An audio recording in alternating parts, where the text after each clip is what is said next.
I think our effort, as much as anything. I thought our kids played extremely hard. Was really proud of them for that. That's one of the things that we talked about. And I thought assignment-wise, we were just better in all three phases of the game. And there's still a lot out there that we can be a lot better at. That's what today was about. Guys back in the building, get an opportunity to go back through the film with them and get out on the grass for a little bit. And, now you're on to the next one.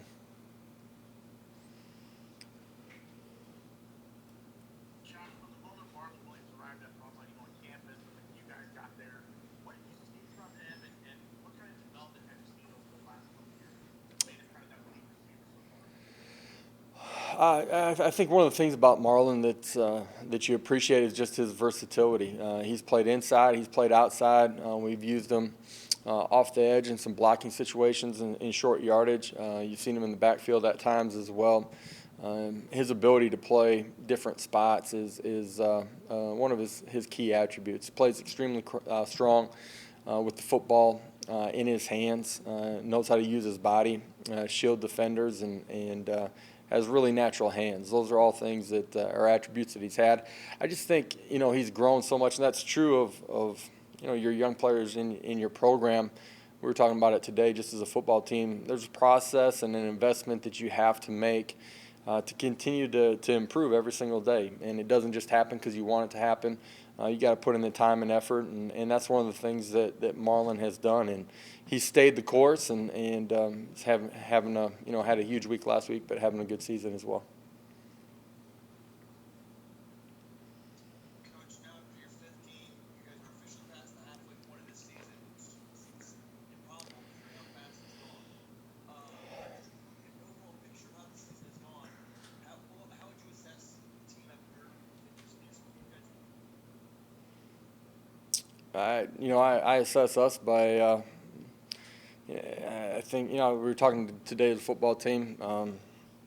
You're only as good as your next performance. And, our record is what it is. That's who and what we are as a football team right now. We're defined this week by what happens on Saturday. Control today. And the season's gone fast in some ways. In other ways, it's been a long journey to get to this point, too. And I think our guys have an appreciation for today, just everything that they've gone through. And let's focus on that and enjoy being around each other and come into the building with great energy and let's go compete. Coach, can you kind of assess where your offensive line is at? You made a couple of rough games with the penalties. Those issues seem to be corrected. You were facing your D-line the other day that had been leading the league in sacks. Seemed like they held their own. Can you just kind of assess, how those guys have grown the past couple weeks? Yeah, unique just as far as how training camp unfolded. Really, majority of the guys that are playing together didn't necessarily get the opportunity to play together during training camp, just as we split into two different groups trying to protect ourselves from COVID and how you were able to divvy up the reps and who could play center and all of those things. It was a unique way to get into the first week of the season. There's been some things that we had to get corrected, the false start penalties. I think as much as anything, they stuck together as a group. They're cohesive. They fight and play for one another. Had a really good performance last Saturday, but they're only as good as this next one coming up in Houston. Yeah, Josh, you've obviously been around a lot of explosive offenses, but halfway through the season, you guys are on pace to maybe break the record for yardage. What is it about this offense that has been just so efficient and We're good when we play 11 guys as one. Everybody's doing their job. When we've struggled, maybe one guy that isn't operating at full capacity. The challenge for us moving forward is to continue to do those things, to compete and prepare in a great way. Understand that there's ups and downs during the course of a ball game too, and if you're not clicking on all cylinders, settle in, everybody do their job, and let's go execute at a high level. We've gained a bunch of yards because we've got really good players, and they've bought into the process and how to prepare and get themselves in the right spot at the right time. It's a challenge that we continue to have as we move forward.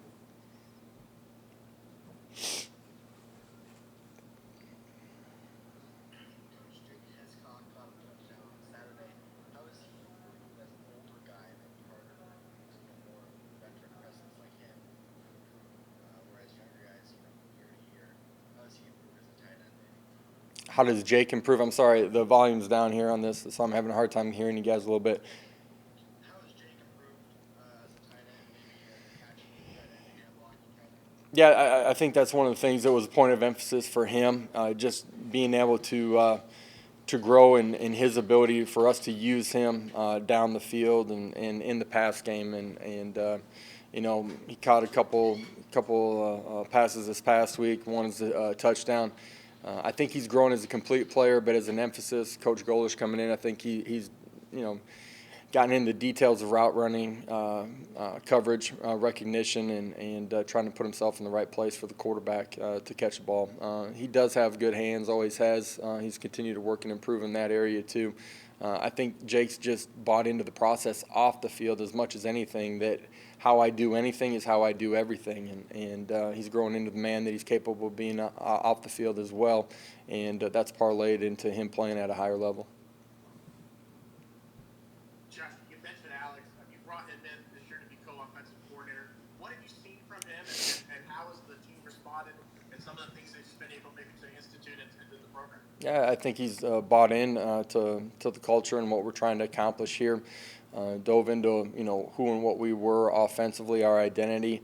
Brought some ideas from the outside that proved beneficial to us as we play situational football and what we do in normal downs. And he's a part of my eyes up top from the press box on game day. He and Coach Halsley have done a great job up there just recognizing what's going on in the front seven and the back end, how are the subtle adjustments that we need to make, and done a great job. Coach, how beneficial is it for your offense when your defense performs the way it did up front with 11 tackles for loss, 5 sacks?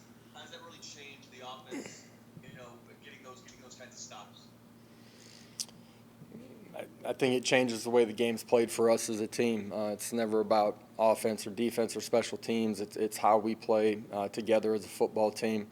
There are going to be ups and downs. I thought the competitive composure from our defense was the best that it's been this week. And when I say that about the defense, I really mean our entire football team too. Give up a couple of drives, calm competitors on the sideline, take some of the adjustments from our coaching staff, able to implement those things, and go out perform at a high level. I thought they played cohesively. They played for the guy next to them. They played their assignment, and when you do that, you fall. When you play your assignment and you play really hard, you fall into the plays that can be made. And up front, we were able to make some plays that we haven't been able to make here early in the season. The first few games you had rotated several players at that corner position. This past game, really just moving to the entire game with Devontae Brown and Corey Thornton. What did you see from that unit, sticking with 2 guys, especially Devontae Brown? It seems like maybe he's one of the freshmen that's maybe emerged a little bit more. Yeah, just during the course of the week, those guys earned the opportunity to get the first crack at it during the course of play. Played extremely well. Played the ball in the air, and when they gave up a play, came right back and responded in a positive way. Again, just as the season unfolds, you don't know when your opportunity is going to arise. Prepare for that opportunity so that you take full advantage of it. Those guys took advantage of it on Saturday, and but we're going to need the bulk of those guys as we continue down the stretch here this season. Josh, you got Houston this week. What do you see out of the Cougars when you guys hit the road? Yeah, really good football team. Lost a tough one against a BYU team that's ranked in the top 15. I think they're extremely athletic at the skill spots, offensively and defensively. Their quarterback's playing at a really high level. They're throwing and catching it and moving the ball up and down the field. On the defensive side of the ball, doing a great job against the run. Less than 3 yards carry, I think, right now. So it's a huge test for us as an entire football team. We got to be at our best in all 3 phases of the game. We got to correct some of the things on special teams that we gave up last week. We're fully capable of doing those things. We got to be great in our preparation, win the preparation battle, and then go play extremely hard against a really good football team. Coach, one more about Marlon. Obviously, once you lost Trey, that's a big part of your offense there, week 1. After that, and even though Marlon had a good game against Georgia Tech, but after that game, did you see Marlon maybe in the week after with practice and weeks going forward, Marlon know that he had to take on more of the bulk role of getting more targets, more receptions? Did he know that he had to step up even more with Trey out of the lineup? Yeah, I think every game unfolds a little bit differently. I mean, there's matchups that you're trying to attack as you go into a football game, and then you make adjustments during the course of play. I don't think Marlon has approached practice any differently, from the beginning of training camp to after Trey getting injured. Did he feel like he maybe was going to get more targets because of that? Maybe, but I think he's just taken advantage, and he's played each play really independent of itself. He's done a really good job, in my opinion, in that way, growing, and even when the ball's not coming to him as the primary target, he's continued to find the open zone, and all of a sudden there's scramble drills, or Dylan works through his progression, and he's been in the right spot at the right time. And I think that's just part of his growth as a football player, and understanding that every play matters, and I got to do a great job when I'm the primary target or when I'm not. He does a great job on perimeter screens, blocking. Every role that we've asked him to take this year, he's accepted and played really well in it. Okay, thanks, Coach. We will wrap up there, and we'll be right back with Josh Heupel. Okay, thanks, guys. Appreciate it.